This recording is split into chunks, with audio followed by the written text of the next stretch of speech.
Vamos a orar ahora un momentito al Señor y pedir que en esta tarde la palabra que voy a compartir con ustedes, que llevo varios días dándole vueltas y tengo la sensación de que todavía no he logrado decir y compartir todo lo que Dios ha puesto en mi corazón. A veces dicen, un secreto profesional, que el día más triste o más bonito para un pastor no es el domingo, sino el lunes. Porque el lunes es cuando piensas en la gente que faltó, la gente que tal vez no vino al culto, cómo salió el mensaje, si dijiste todo lo que tenías que decir o se te olvidaron muchas cosas. Gracias al Señor, para mí los días lunes son días de bendición y días de victoria, ¿verdad? Como cualquier otro. Pero a veces he tenido la sensación cuando llego a casa, sobre todo el domingo, ya el lunes ya me olvido, ya pienso ya en otras cosas, ¿no?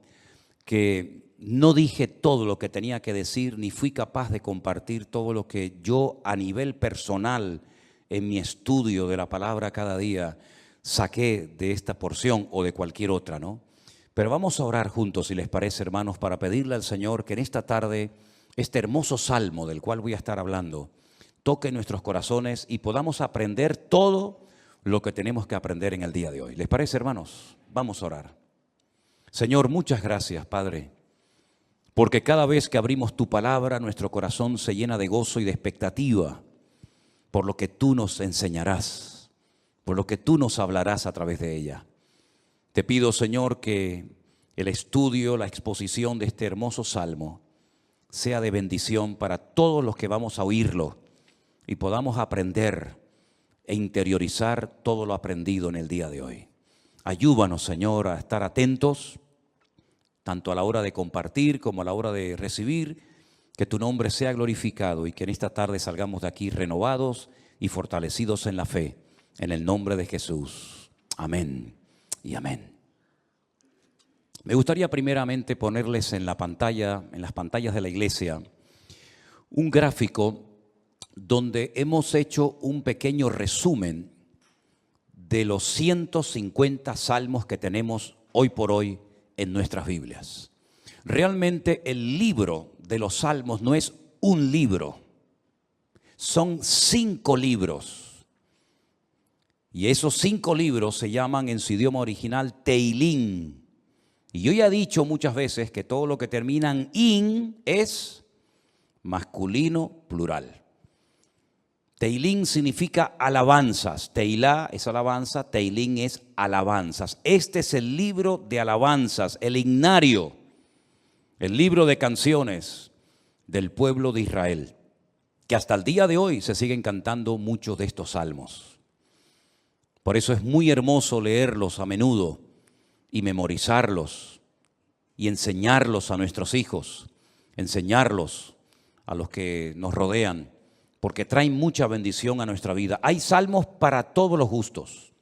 Hay salmos 100% mesiánicos, es decir, salmos que apuntan a la vida del Señor Jesucristo. Por ejemplo, un salmo que describe los sufrimientos de Cristo en la cruz, el 22. Hay salmos que son oraciones, por ejemplo, el 90, el Salmo 90, que por cierto mi suegra Esperanza se lo sabe de memoria, con la edad que tiene, es una oración que hizo Moisés.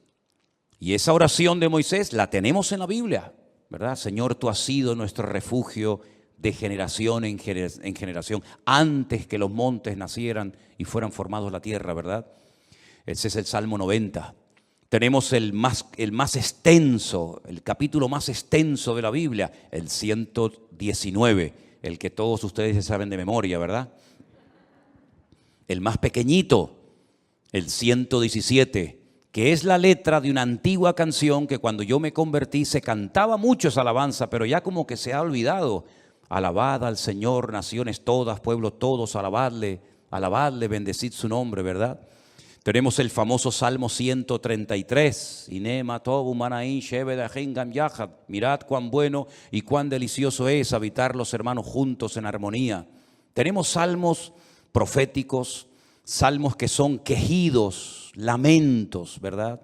Tenemos la oración de los ancianos, la petición, el salmo de los ancianos, el salmo de las personas que ya han pasado a otra etapa de la vida. Es un salmo precioso también.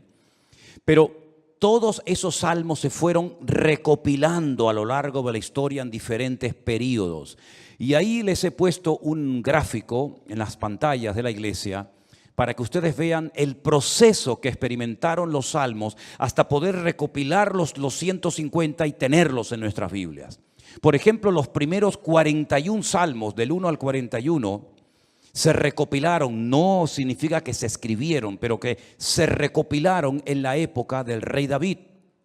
Porque hay algunos de esos salmos que son antes de la época del rey David. Por ejemplo, el que les cité a continuación, el 90, que es de la época de Moisés. Pero esos 41 primeros salmos se recopilaron, se reunieron y posteriormente se añadieron al libro de los salmos en la época del rey David. Otros salmos, por ejemplo, del 42 al 72 y del 73 al 89, se recopilaron en los tiempos de esos dos grandes reyes de Judá, los reyes del sur. Estos dos reyes fueron extraordinarios, Ezequías y Josías. Ezequías fue aquel rey que decidió meter el agua por debajo de Jerusalén para que si fuera sitiada, si los enemigos atacaban Jerusalén, no les cortaran el suministro de agua y se murieran de sed, esperando fuera los enemigos que Israel se rindiera. Todavía ese túnel subterráneo, esos túneles, mejor dicho, porque son varios, que llevan el agua por debajo de Jerusalén, todavía hoy en día se pueden visitar. Son los túneles que conectan la antigua ciudad de Jerusalén con el famoso estanque de Siloé. Y uno de ellos todavía recoge agua de lluvia y se puede pasar por él, incluso mojándose, el otro no. Y el rey Josías fue un rey muy utilizado, un hombre, un instrumento tremendo en las manos del Señor. Fue aquel rey que cuando le dijeron hemos descubierto el libro de la Torá, el libro de la ley en el templo que estaba abandonado, hace una serie de reformas extraordinarias que hacía muchísimo tiempo que Israel las necesitaba. Luego tenemos, por ejemplo, del Salmo 90 al Salmo 106 y también del 107 al último, al 150, tenemos esos salmos que se recopilaron en el tiempo de Esdras, el sacerdote, y de Nehemías, aquel copero, ¿se acuerdan? Que vivían en el palacio del rey y que es el instrumento que Dios utiliza para la restauración física, la restauración de los muros y también del templo de Jerusalén. Y Esdras fue el instrumento para la restauración espiritual del pueblo. Porque una cosa es que tú seas restaurado en tu economía, en lo natural, sea economía, sea salud, sea familia, que está bien, Dios también está interesado en restaurar esas áreas de tu vida. Y otra cosa muy distinta es la restauración espiritual de una vida.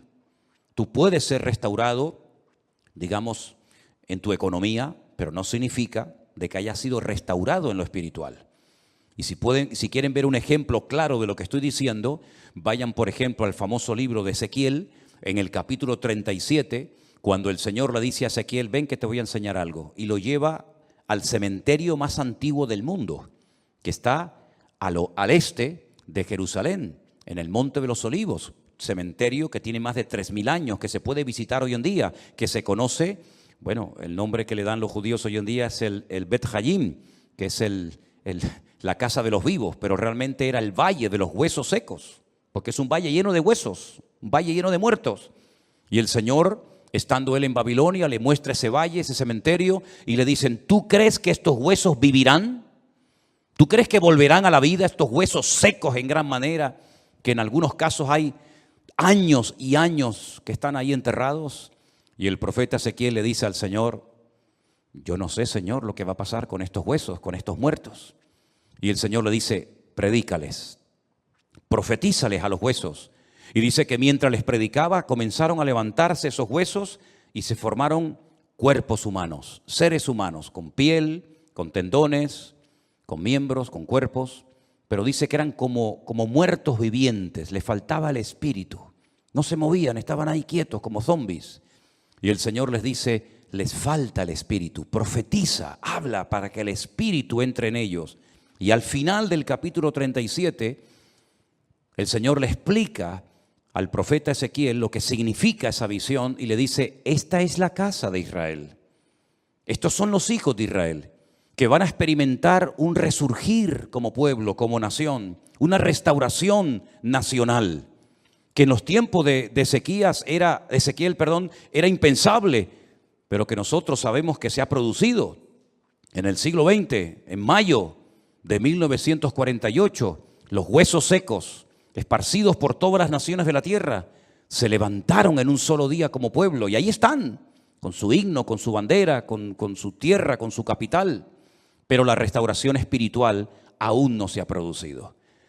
Todavía falta la restauración más importante del pueblo de Israel, y es la restauración espiritual que se va a producir cuando ellos reconozcan a Yeshua HaMashiach como el verdadero Mesías, Mesías que traspasaron, Mesías que rechazaron, pero que verán algún día que era el verdadero Mesías. En los Salmos encontramos mucha información acerca de la restauración nacional y espiritual del pueblo de Israel.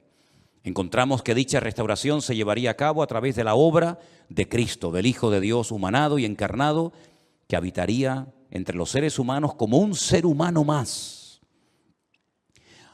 En los Salmos también encontramos al principio mucha información acerca del tipo de salmo que vamos a leer. Por ejemplo, hay salmos que en la parte de arriba pone Mictán.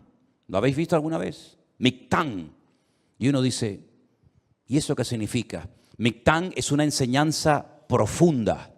Un salmo que ponga arriba como título Mictán es una enseñanza a tener en cuenta.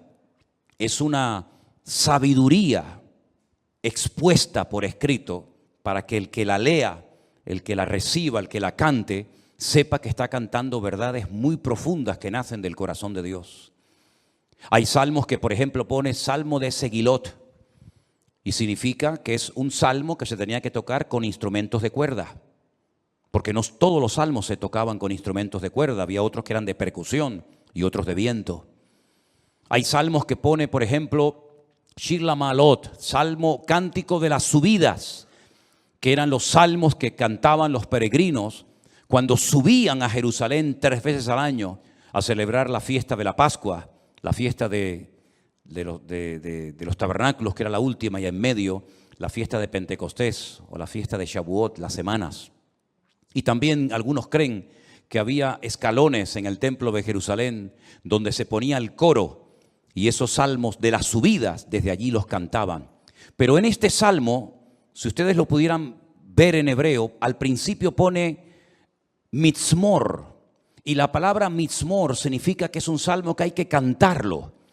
Nosotros como cristianos no tenemos esa costumbre, lamentablemente, porque el salmo nos indica que este salmo habría que cantarlo desde el versículo 1 hasta el último versículo, hasta el versículo 5. Nosotros lo hemos leído, pero realmente es un salmo que, según las instrucciones que Dios nos da, tendríamos que haberlo cantado. Y es la mejor manera de aprender capítulos enteros de memoria de la Biblia, poniéndole música. Y es la mejor forma de aprender, ya digo, capítulos y capítulos enteros de la Biblia.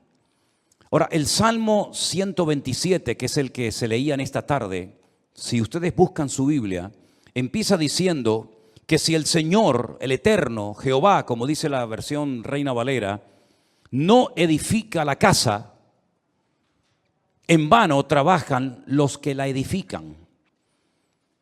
Tenemos que explicar brevemente a qué se está refiriendo el autor de este salmo, que pudo ser David, que le escribió un salmo, una enseñanza a su hijo Salomón, o como opinan otras personas, pudo ser un salmo que lo escribió Salomón con una enseñanza que heredó de su padre, el rey David.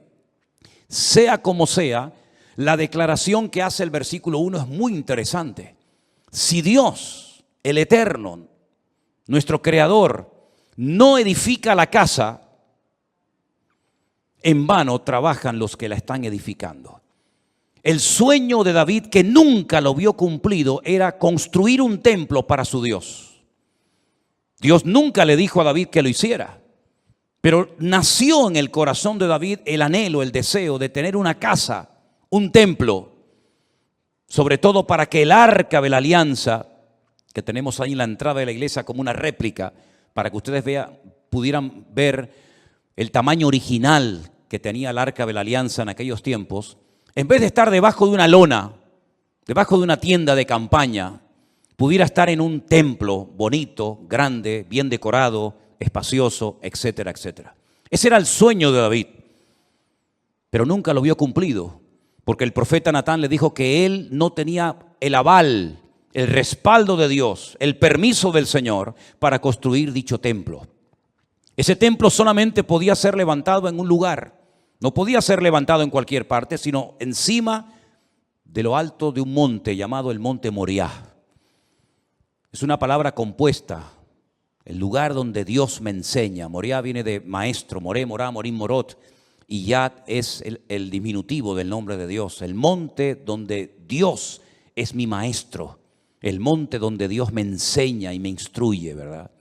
En ese monte vivía un señor llamado Arauna, que era un jebuseo, los antiguos habitantes de Jerusalén. Y allí sube el rey David, y entonces dice la Biblia que allí ofrece un sacrificio, cuando había muerte por todas partes, por un pecado que, como bien saben ustedes, el rey David había cometido. Allí él presenta un sacrificio en el mismo monte y en el mismo lugar donde tiempo atrás el famoso patriarca Abraham, el amigo de Dios, había subido con su hijo Isaac para sacrificarlo sobre un altar, pero el Señor lo detuvo y le dijo: no lo hagas. Todavía ese altar, esa roca enorme que es tan grande como esta plataforma o más, todavía está allí. Y los judíos consideran que desde allí fue donde Dios creó el mundo, el ombligo, el centro geográfico de la tierra bíblica.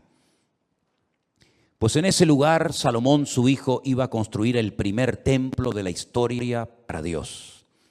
Ellos tenían que partir de la base de que el Dios de ellos era tan grande, tan inmenso, que era imposible meterlo dentro de un templo.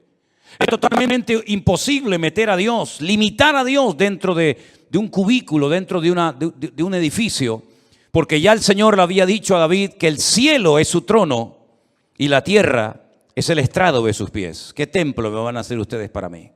Los romanos se reían de los judíos cuando llegaron a Israel y decían: ustedes están locos, porque ustedes tienen un templo enorme, precioso, pero vacío. ¿Dónde están vuestros dioses? ¿Dónde están vuestras divinidades? Los griegos, los romanos y todas las culturas habidas y por haber levantaban templos, pero luego los llenaban de ídolos. Apolos, Afrodita, ¿verdad? Cibeles, Ares y tantos dioses. Pero los judíos nunca pusieron una figura de Dios, porque al Señor tu Dios adorarás y a Él solo servirás. Y en los famosos 10 mandamientos, el Señor prohibía la fabricación de imágenes de talla. Por lo tanto, era un templo vacío, pero en lo más recóndito, en lo más oculto del templo, estaba un lugar que nosotros lo llamamos el lugar santísimo, donde estaba el Arca de la Alianza. Y Salomón iba a poder construir ese templo con la ayuda de miles y miles de personas. Y podía estar tranquilo de que nadie le iba a atacar, porque su padre había estado durante años sometiendo a todas las naciones vecinas para que su hijo en tiempos de paz y de prosperidad pudiera construir el templo de Jerusalén. Lo tenía todo. El padre le dio los planos. El padre le escribió 77 letras de canciones que las tenemos en la Biblia, los famosos salmos de David, para que pudieran cantar. Inventó instrumentos musicales, le dio oro, piedras preciosas, madera, plata, bronce, lo tenía absolutamente todo. Y además Salomón hizo un pacto con el faraón, que eran expertos en aquella época en la fabricación de megaestructuras, porque los judíos nunca habían hecho un edificio tan grande, y mucho menos para Dios. Cómo levantar aquellas piedras, subirlas a aquel monte, colocarlas una encima de la otra, aquellas columnas, más de 70 columnas exactamente, de una pieza, cómo iban a levantarlas, ponerlas a nivel para que aquella casa no se cayera. El templo no tenía arcos, como lo inventaron los romanos, por eso los arcos le han permitido a las fabricaciones y a la arquitectura romana permanecer hasta el día de hoy, pero eran columnas y era muy difícil poner aquello en pie. Hay, por ejemplo, en la ciudad de Jerusalén, en un lugar donde yo he llevado a algunos hermanos alguna vez, una columna entera que es como de aquí al fondo de la pared, que se quebró y allí la dejaron. y han pasado 2000 años y todavía aquella columna sigue allí. Él hizo un pacto con el faraón, se casó con su hija, hizo un pacto de no agresión. De hecho, su hija se murió en Jerusalén y hay en el torrente de Cedrón hay una pirámide pequeñita, recordando que allí está enterrada una mujer de origen egipcio, porque ella murió en Jerusalén. Y el faraón le ayudó a construir aquel hermoso templo. Pero Salomón sabía perfectamente que él podía tener el oro, la plata, los albañiles, los carpinteros, los canteros, absolutamente todo. Incluso había naciones que todos los años le traían, curiosamente, 666 talentos de oro. Multiplique 666 por 45, era una barbaridad de kilos de oro para ayudarle. Venían personas de todos los continentes de la tierra, unos le traían marfil, otros le traían diamantes, otros le traían de todo. Pero él sabía que aunque lo tenía humanamente hablando todo, sin el respaldo, sin la ayuda del Señor, aquel templo nunca se iba a poder levantar. Y aquí hay una primera lección que tenemos que interiorizar nosotros como cristianos en el día de hoy. Nosotros nos podemos esforzar mucho y de hecho el esfuerzo forma parte de la vida cristiana. Esfuérzate y sé valiente, le decía el Señor a Josué, ¿verdad? Josué capítulo 1. Esfuérzate y pelea, le decía el apóstol Pablo a Timoteo. Pero por mucho que nos esforcemos, por mucho que trabajemos, por mucho que madruguemos o por mucho que trasnochemos, sin el respaldo, sin el favor de Dios, todo lo que hagamos nos sirve absolutamente para nada. ¿Cuántos dicen amén? Algunos creen que por trabajar más van a ganar más y se equivocan, porque la Biblia no enseña que para ganar más hay que trabajar más. Si usted quiere ganar más, no haga eso, porque lo está haciendo al revés. Si usted quiere ganar más, yo después le digo lo que tiene que hacer, pero no trabajes más para ganar más, porque vas a ganar menos y te vas a terminar agotando. Porque la Biblia dice en el Salmo que hemos leído que si el Señor no edifica la casa, en vano. Y esa palabra en vano, esa expresión en hebreo en vano, significa para que no llegues al agotamiento físico y mental. ¿Qué les parece? Para que no llegues a un momento que digas, ya no aguanto más, estoy reventado, estoy cansado. Llego el fin de semana, quiero descansar y el lunes voy igual de cansado, peor. Y vas acumulando cansancio y durante la noche no duermes. Cuando dice el Salmo 27 que una de las bendiciones de Dios es poder dormir tranquilamente por la noche.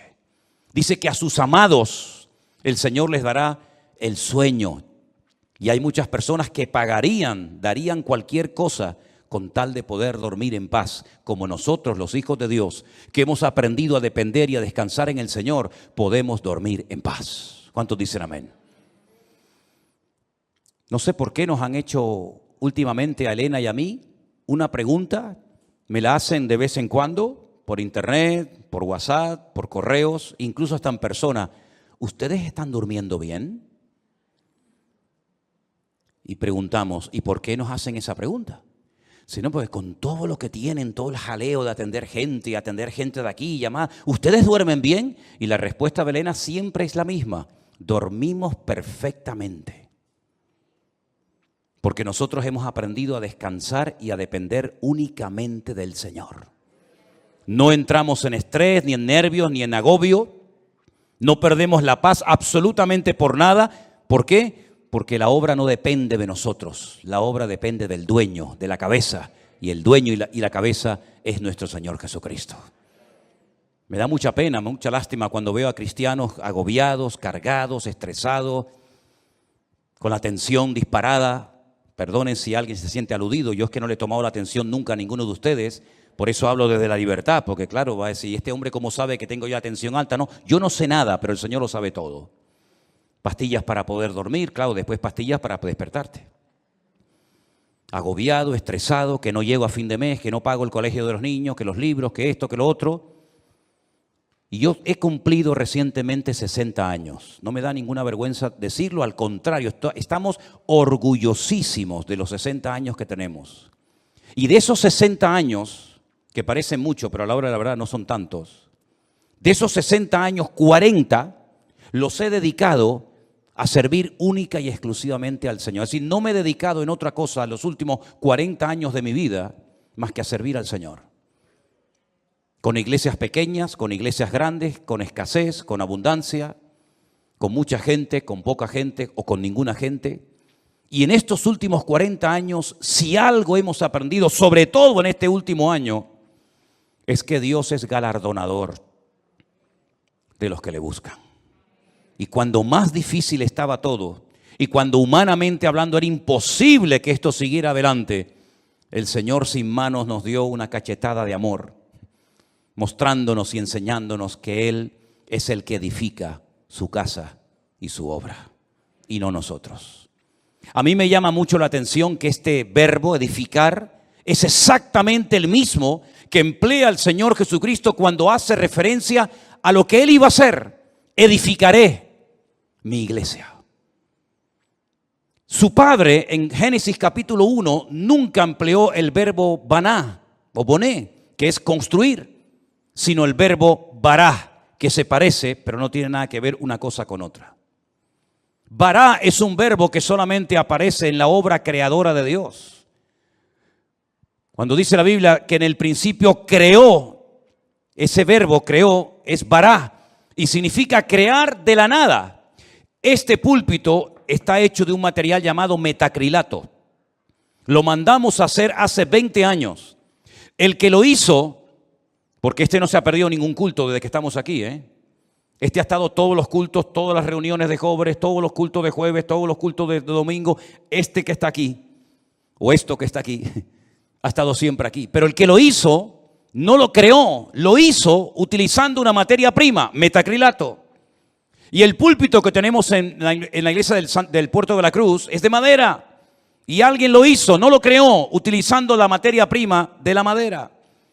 Pero el verbo bará en Génesis capítulo 1 es crear de la nada. ¿Y cómo Dios creó sin utilizar materia prima? Sin utilizar tierra, sin utilizar piedra, sin utilizar madera, con el poder de su palabra. Dijo Dios, sea la luz, y fue la luz. Y dijo Dios, y todo lo que Dios decía se materializaba por el poder de su palabra. Pero curiosamente el Hijo, cuando viene a este mundo hace 2000 años, Él no dijo, crearé mi iglesia de la nada. No dijo eso, sino dijo, edificaré.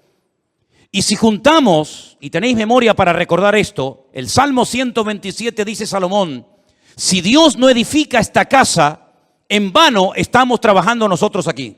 Estamos perdiendo el tiempo, nos estamos desgastando, vamos a llegar a la extenuación, al agotamiento, si Dios no respalda esta obra. Porque Él sabía que esa obra no dependía de sus obreros, de su sabiduría, que era mucha y la tenía, de su dinero, que era mucho y lo tenía. Él sabía que aquella casa no era una casa particular, no era una sinagoga, no era un colegio, era la casa de Dios. Y la casa de Dios solamente se podía utilizar esa palabra, esa expresión para hacer referencia al templo. Yo sé que hay gente que dice, hermanos, bienvenidos a la casa de Dios. Está mal dicho eso. Porque esto no es la casa de Dios. Esto es un local donde se reúne la iglesia, pero esto no es la casa de Dios. Dios no vive aquí. Si esto fuera la casa de Dios, yo no me voy de aquí ni a palos. ¿Cómo me voy a ir de aquí si mi Dios vive aquí? ¿A dónde me voy a ir? Nos tendríamos que venir a vivir aquí. Pero esta no es la casa de Dios. Pero en aquellos tiempos, cuando Salomón dice, si Jehová no edificare la casa, ¿a qué casa se refería? A la casa de Dios. Él sabía que esa casa no iba a poderse terminar si no tenía el respaldo de Dios. Por eso el Señor Jesucristo pudo decir, yo edificaré mi iglesia. Porque Él dijo, todo lo que hago y todo lo que digo, lo hago porque mi Padre me da autorización y me apoya para hacer y decir lo que hago. Por eso la iglesia ha permanecido en estos últimos 2000 años con persecuciones, con todo tipo de regímenes políticos, con falsas doctrinas, con divisiones, etcétera, etcétera. ¿Por qué? Porque el que la está fabricando no es el hombre, el que la está construyendo es el Señor Jesucristo.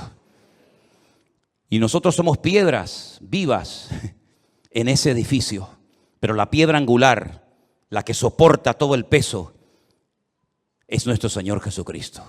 La piedra que desecharon los edificadores ha venido a ser la cabeza del ángulo. Bendito sea Dios. Piná, Rosh Piná. Eso es, Rosh Piná. Hay un pueblo en Israel muy bonito que se llama Rosh Piná, que significa la cabeza del ángulo. Pero este salmo, ¿sabes?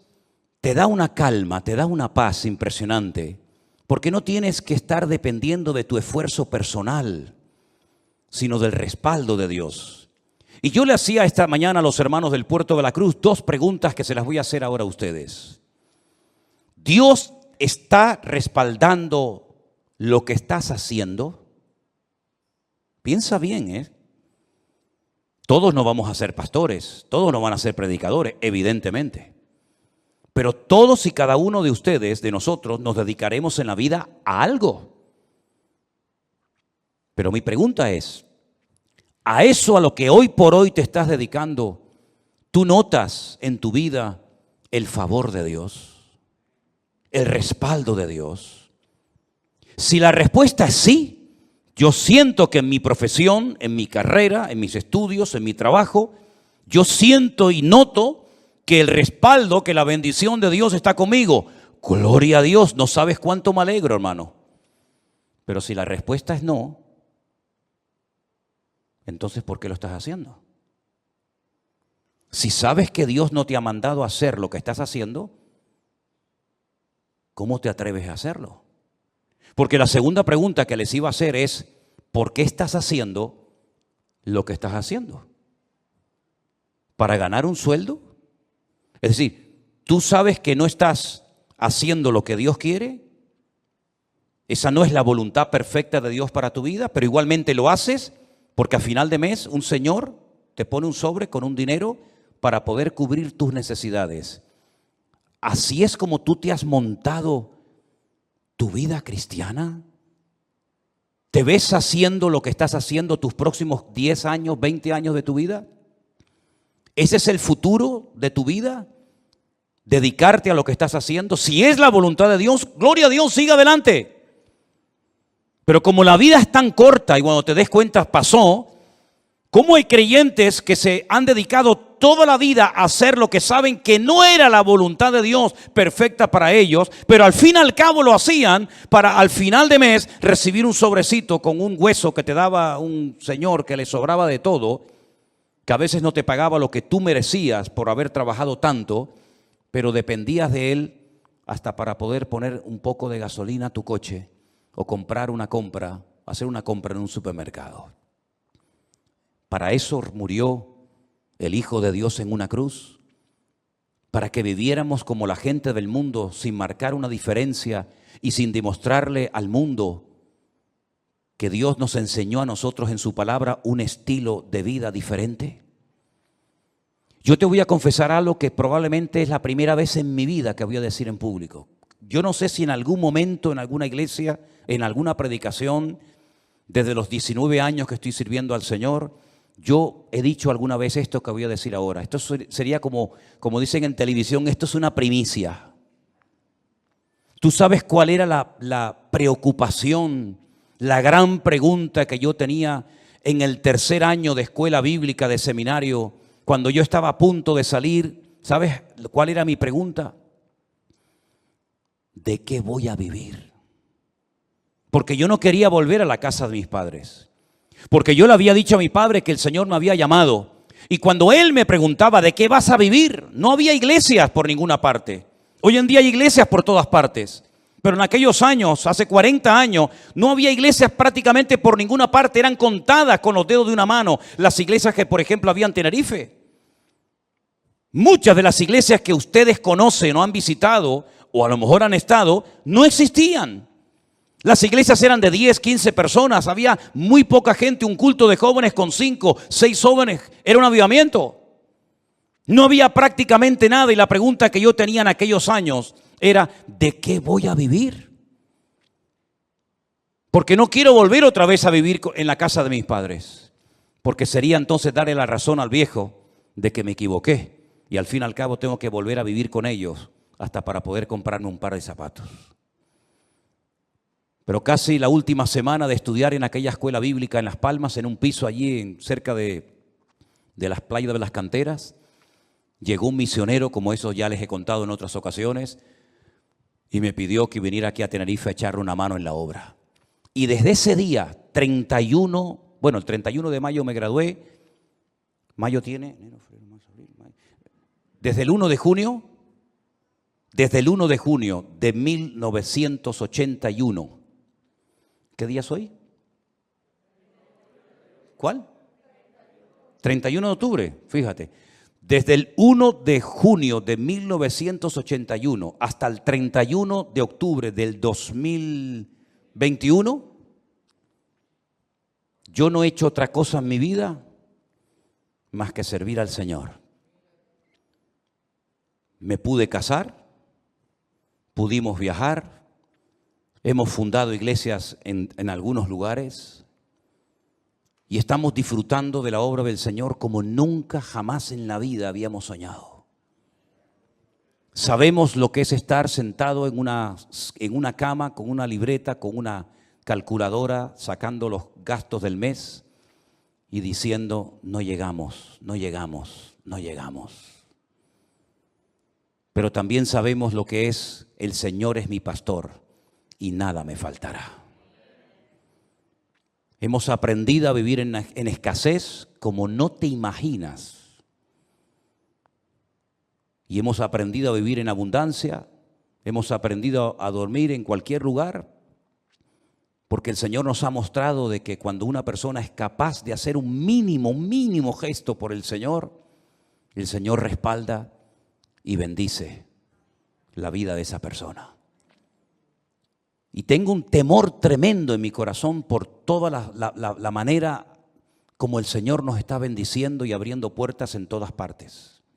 Porque sabemos perfectamente que no es por nuestros méritos, no es por nuestros méritos.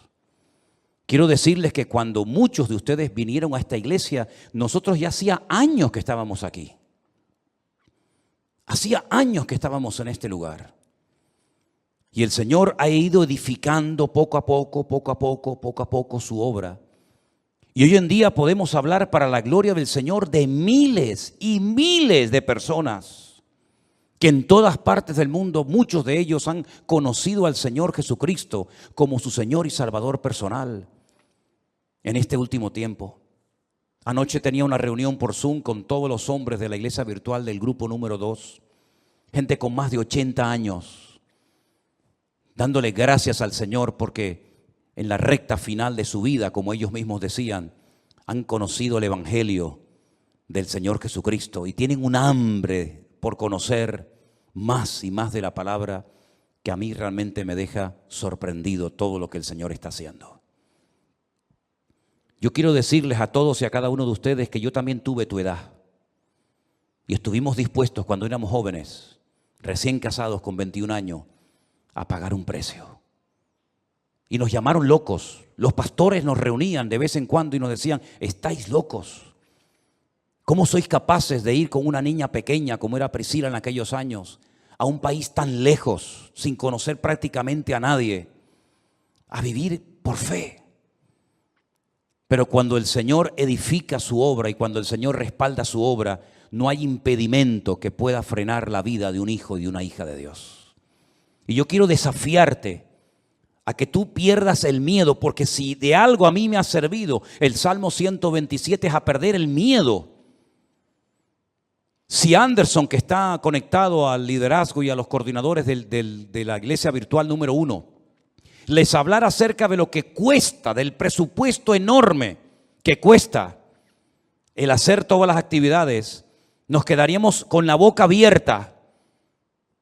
Pero el Señor ha suplido de una forma increíble, porque el Señor es galardonador de los que le buscan y cuando Él edifica la casa, no hay nada ni nadie que la pueda detener. Fíjate que en el Salmo 121, si te das cuenta, habla de la casa de Dios, es decir, lo principal, la obra de Dios, nada ni nadie la va a detener. Pero en segundo lugar, habla de la ciudad. Si Jehová no guardare la ciudad, en vano vela la guardia. Este versículo, cada vez que me tocaba a mí guardia en el ejército y te daban todas las balas y la metralleta y el armamento para estar de guardia, yo siempre lo decía en alta voz: si el Señor no guardare la ciudad, en vano vela la guardia. Porque todo lo que hagamos, todo tu esfuerzo personal, y que conste, quiero dejar bien claro, por favor, hermano, que el Salmo 127 no es un salmo que apoya al perezoso, al vago, al negligente. No, al contrario. El esfuerzo forma parte de una vida cristiana normal. Pero todo nuestro esfuerzo, nuestro sudor, nuestro trabajo no sirve de nada si el Señor no respalda lo que estamos haciendo para Él. Absolutamente de nada. Luego es un golpe al ego del hombre, porque la gloria no me la llevo yo. Yo he sido el que he edificado, como decía Salomón, Nabucodonosor, ¿se acuerdan? Yo fui el que levanté la gran Babilonia. Y al final tuvo 7 años viviendo en un monte como un animal, para que el Señor pudiera arrancar de su corazón la arrogancia y el orgullo. Porque una persona arrogante, acomplejada u orgullosa no es digna de estar sirviendo al Señor. Una persona con orgullo, una persona que se le sube a la cabeza lo que tiene, lo que es o lo que hace, es una persona que no está capacitada para estar al frente de una obra. Por eso a mí me da alegría ver al hombre más sabio de la tierra, a uno de los hombres más ricos del mundo, como era Salomón, que cuando la reina de Saba vino y lo visitó, le dijo: lo que me contaron no es ni el 1% de lo que ven mis ojos. Que él reconozca que el éxito de aquella obra no estaba en él, sino estaba en su Dios. Y nosotros tenemos que aprender hoy más que nunca, que tenemos que aprender a depender de Dios. Y eso hay que enseñárselo a nuestros hijos y hay que enseñárselo a los jóvenes de la iglesia, para que nos demos cuenta de que en estos tiempos donde la economía está en crisis y donde el mundo irá, según la Biblia, de mal en peor, nosotros estemos preparados y sepamos adaptarnos a las circunstancias y no perder la paz ni el equilibrio, porque el Señor es nuestro Dios y estará con nosotros todos los días hasta el fin del mundo. Madrugar y trasnochar sin el respaldo de Dios no sirve absolutamente para nada. El Salmo 127 es un salmo donde el Señor nos muestra que cuando dependemos de Él podemos estar tranquilos. Y mire lo que dice: por demás es que os levantéis de madrugada y vayáis tarde a reposar, por demás. Y que comáis pan de dolores, pues que a su amado dará Dios el sueño. Y ahora yo te pregunto a ti, ¿y ustedes cómo duermen? ¿Dormiste bien anoche? ¿O estabas dando vueltas y vueltas y vueltas en tu cama sin poder conciliar el sueño? Una de las señales de que nuestra alma está alineada con Dios es que nuestro cuerpo y nuestra mente puede descansar tranquilamente durante la noche. Una mente atormentada sin la paz de Cristo, sin tener esa comunión con el Señor, es imposible que tu cerebro pueda descansar durante la noche y dormir tranquilo sabiendo en quién has confiado. Fíjate lo inútil que es rodearse de cosas o de personas para que te protejan y para que te ayuden cuando no está el Señor controlando tu vida, tu economía, tu matrimonio, tu ministerio, tu iglesia, etcétera, etcétera. Por mucha gente que te rodee, por muchos amigos que tengas, por mucha economía que tengas, no sirve absolutamente de nada. Y te voy a poner un ejemplo tremendamente gráfico para que veas lo inútil que es rodearse de personas creyendo y confiando en ellos en vez de confiar y descansar en las promesas del Señor. ¿Os acordáis de Saúl? ¿Sabéis quién era Saúl? Sí, ¿verdad? El primer rey de Israel. Estaba obsesionado con matar al rey David o con el joven David. El rey en aquella época dormía en el centro del campamento. Se hacían círculos concéntricos de soldados alrededor del rey, de tal manera que si saltabas uno de esos círculos de protección, automáticamente en el segundo caías. Es como en las cárceles. ¿Veis que hay como un muro alambrado que si logras saltarlo, te encuentras a continuación otro y te quedas entre muro y muro, ¿verdad? En muchos bancos en la península, aquí en Canarias no se ve, pero en muchos bancos en la península tocas un timbre, te abren una puerta, entras, se cierra detrás de ti y la otra no se abre hasta que se cierre la anterior, para que así te quedes entre una y otra. El rey Saúl dormía rodeado de centenares de soldados y de su guardia personal en el centro del campamento. David una noche bajó de las montañas y atravesó el primer círculo, el segundo, el tercero y hasta el mismo lugar donde estaba el rey Saúl dormido. Cogió la lanza del rey Saúl, subió a lo alto de una montaña y cuando estaba lejos comenzó a gritar: Abner, Abner, ¿qué haces? ¿Qué forma de proteger al rey es esa? Mira lo que tengo en la mano. He llegado hasta la misma presencia del rey Saúl, al que supuestamente tú tienes que estar cuidando. Te has quedado dormido. No has cumplido con tu deber. Y ahí hay un ejemplo gráfico de cómo un rey rodeado de cientos de soldados que se quedan dormidos. Ahora puedes entender lo que dice el Salmo 127. Si el Señor no vela y cuida y protege a la ciudad, en vano vela la guardia. Todos se van a quedar dormidos espiritualmente hablando en estos últimos tiempos. Los políticos se van a quedar dormidos y no van a saber discernir el mundo espiritual. Los bancos se van a quedar dormidos y van a ser esclavos del próximo sistema mundial de economía. Los religiosos se han quedado dormidos hace siglos y son incapaces de discernir los tiempos y las ocasiones. Y la iglesia no puede entrar en ese juego. Por eso dice el apóstol Pablo: es tiempo de despertarnos del sueño. Despiértate tú que duermes y te alumbrará Cristo. Hay un sueño, ¿verdad?, profundo que experimentó Adán. Pero fue un sueño que Dios produjo para que no le estorbara en la obra que el Señor estaba haciendo. Pero hay otro sueño de tipo espiritual que te adormece el alma, que atonta tu espíritu, que ciega tu entendimiento y que cauteriza tu conciencia y que te impide reconocer que a veces lo que estás haciendo no es la voluntad de Dios.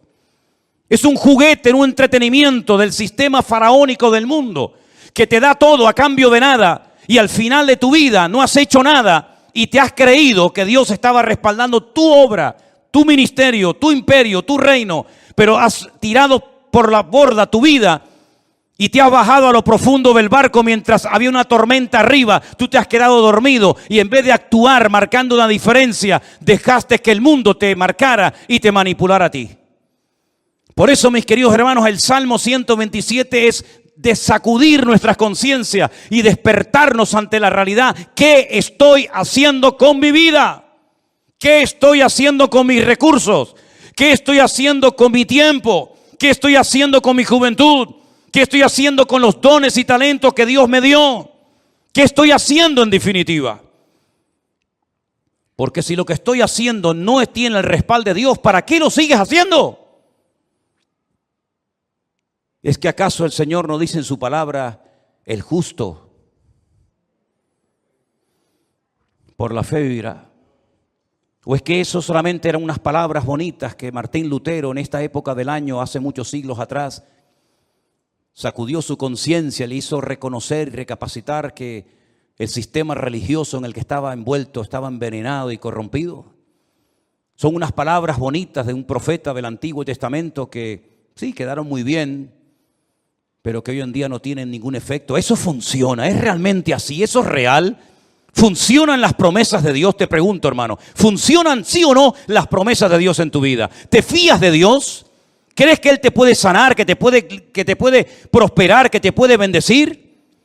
Pues te voy a dar algunas pinceladas para que empieces a entrar en una dimensión diferente en cuanto a tu relación con Dios. Primero, hay ciertas y determinadas cosas que hay que pelearlas y lucharlas en el campo de batalla. Goliat no se iba a ir por el hecho de que estaba frente a él el ejército de Israel. Al contrario, el ejército de Israel le atraía, porque la luz atrae a los mosquitos. Ellos no tuvieron que ir a buscar a Goliat. Goliat los encontró a ellos. Y aunque Goliat estaba en aquel lugar y se sabía que iba a ser derrotado porque allí estaba el hombre de Dios, David. Para Goliat era un atractivo estar en aquel lugar, como es un atractivo para muchos el conquistar a tus hijos, o romper tu matrimonio, o derrotar tu ministerio. ¿Por qué? Porque tú tienes luz, tú proyectas luz. Hay una gracia de Dios, hay algo de Dios en tu vida que al enemigo lo atrae. No tienes que buscarlo, él te va a encontrar. La luz atrae a los mosquitos. Si no, vete al campo y enciende una luz para que veas cómo enseguida vienen los bichos. Y si nosotros verdaderamente somos luz, vamos a atraer a ciertas y determinadas cosas. Y por eso la Biblia dice que hay que pelear, pero ¿pelear qué? La buena batalla, porque hay batallas que no las pelees porque vas a morir. Como Jonatán se fue a pelear una batalla que no tenía que haber ido nunca y murió. Pero Pablo dice, yo he peleado la buena batalla. ¿Estás peleando la buena o la mala batalla? Porque la buena te dará la corona de vida, la recompensa del Eterno. Pero la mala te quitará la vida, tu familia, tu esposa, tus hijos, y perderás el galardón de Dios. Hay bendiciones que vienen por pelearlas. La tierra está delante de vosotros, pero ahí están los filisteos, los amorreos, los cananeos, los jebuseos, los amonitas, los moabitas. Ir y pelear contra ellos. Y tuvieron que pelear y jugarse la vida y derramar sangre y tener heridas y cicatrices en el cuerpo para conquistar la tierra. Porque hay ciertas y determinadas bendiciones, claro, tú tienes que saber cuáles, que tienes que conseguirlas peleando la buena batalla en el nombre del Señor. Pero hay otros milagros que no vienen por pelear, sino simplemente por decir gracias por esta situación que estoy atravesando en mi vida. Cuidado, no solamente es una palabra mágica, gracias y ya viene el milagro, no. Es una actitud, es una edificación interior de tu alma producida por la obra del Espíritu Santo en ti. Y cuando tu corazón no tiene quejas ni dudas, porque puedes decir, yo sé en quién he creído. Eres capaz de llegar a un cementerio en un ambiente de derrota y de pesimismo, cuando incluso los familiares del difunto te echan en cara, si hubieras estado aquí mi hermano no estaría muerto, como diciendo tú eres el culpable, si tú hubieras estado aquí mi hermano estaría vivo. Y cuando te ponen todo tipo de impedimentos y de trabas diciendo no, deja las cosas como están, porque si movemos la piedra va a salir un olor terrible. Hace 4 días que ese hombre está ahí enterrado y esto va a ser terrible. Cuando tú tienes un corazón moldeado por la mano del eterno Dios, tú eres capaz de, ante la muerte, decir, Padre, yo te doy gracias porque sé que tú siempre me oyes. Y se produjo un milagro sin ayuno, sin oración, sin reprender demonios, sin gritos, sin shows ni espectáculos, sino simplemente con una expresión de gratitud y de dependencia del Padre. Yo sé que tú siempre me oyes. Lázaro, sal fuera. Y se produjo un milagro tremendo, uno de los milagros más espectaculares de Cristo, simplemente por expresar gratitud en medio de la muerte y del dolor.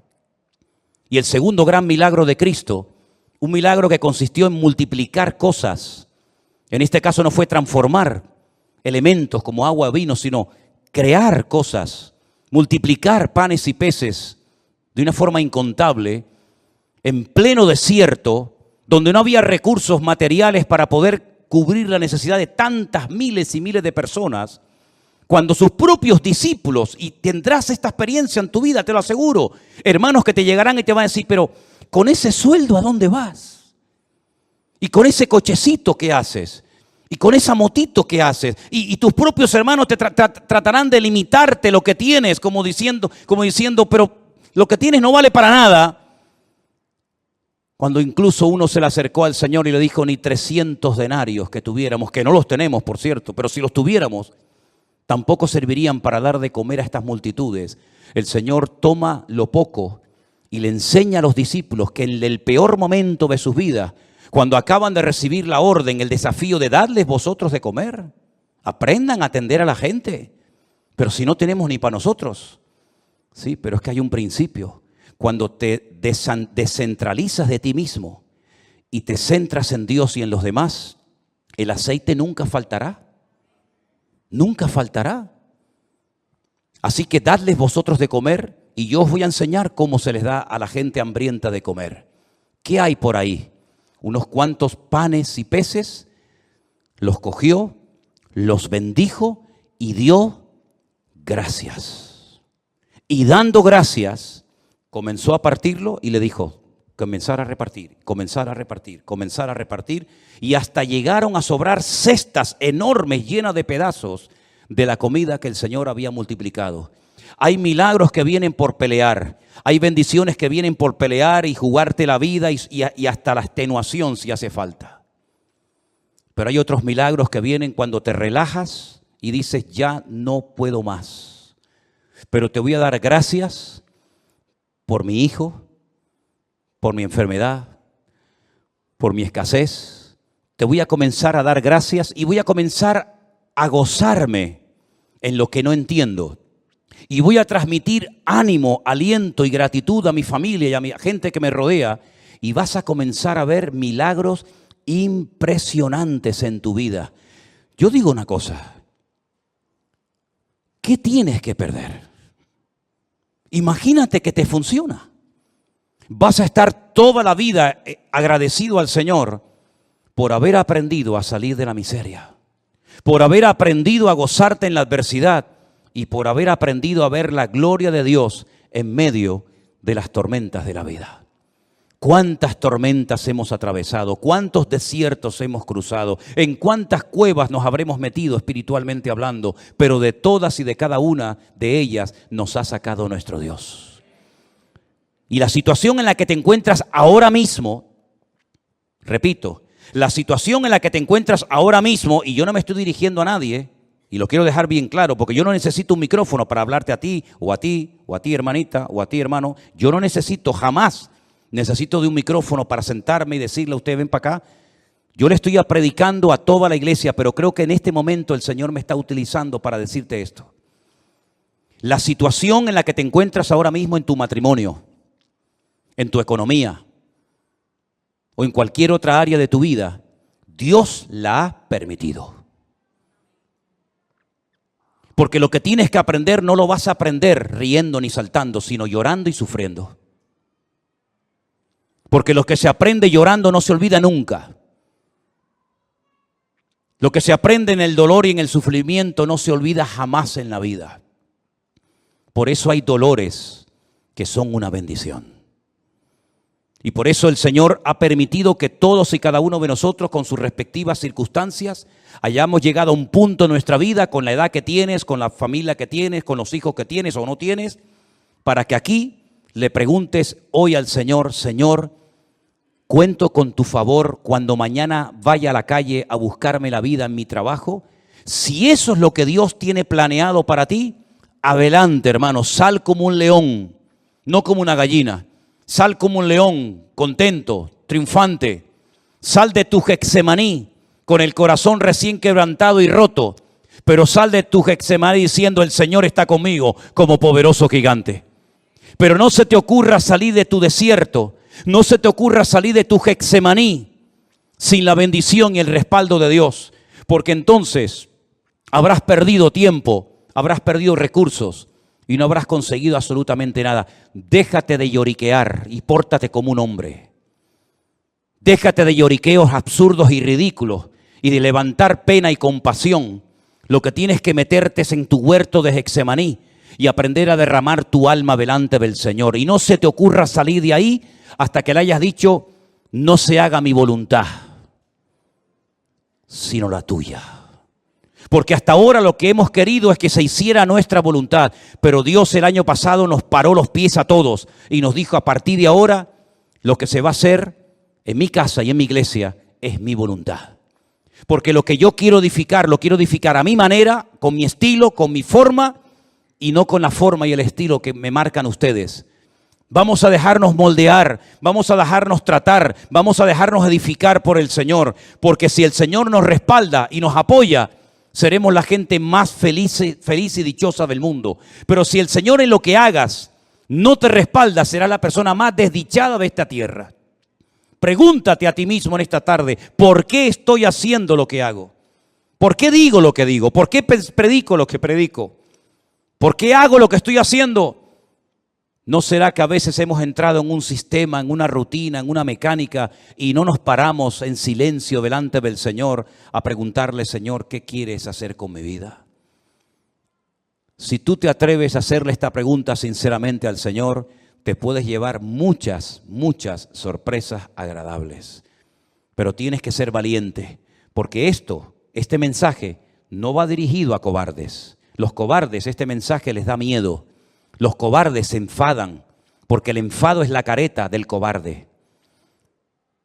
El enfado es el disfraz que utiliza la persona que en lo más profundo de su corazón tiene una inseguridad tremenda y no aprende a depender del Señor.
amaze me, baby, yeah.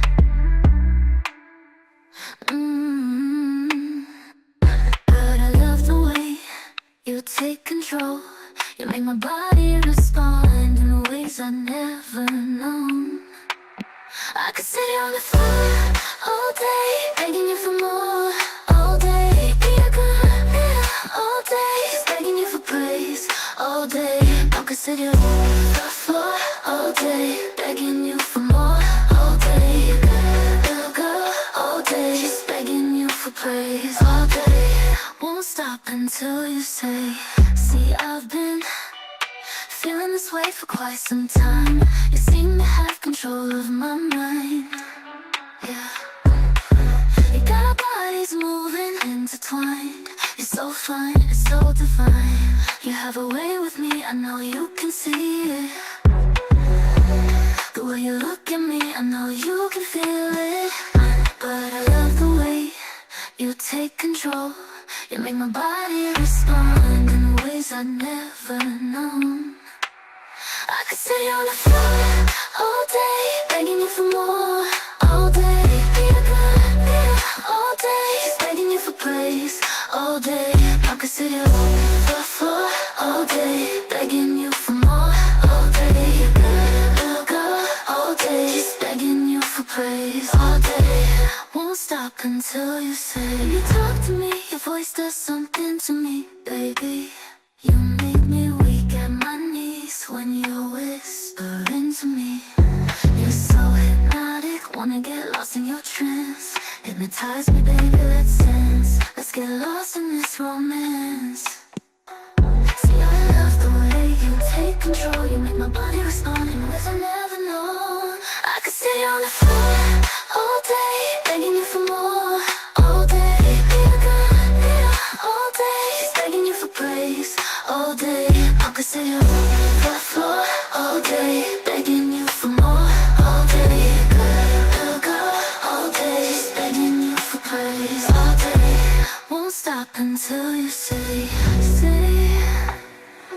you can take control of me. Just whisper to me, baby. Tell me what you want of me.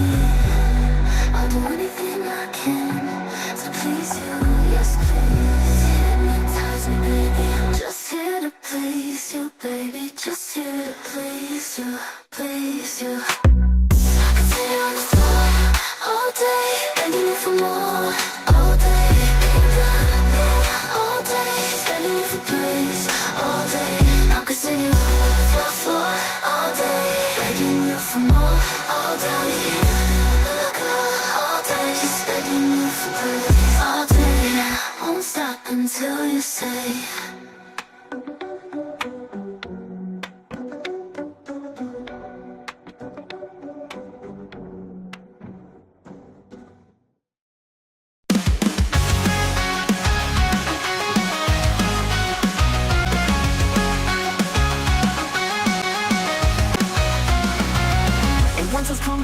There's a shift in the air. Dark clouds fill the horizon. The storm's approaching you air. See the lightning, it's like one. Feel like a hurricane. Go seek shelter from the sun. No princess of the purple rain. To me again. Swirl, you running like a tornado. Watch out for my path of destruction. The warning goes away when I go. So listen up, man. It's the production.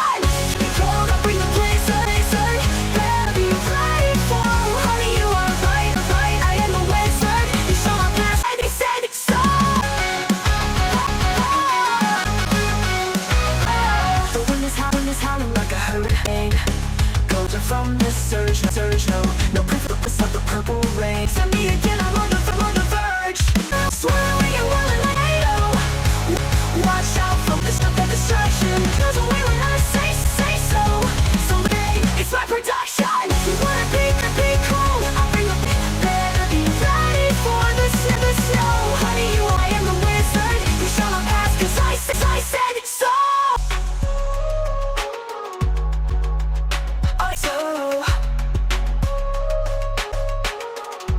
I said it's so.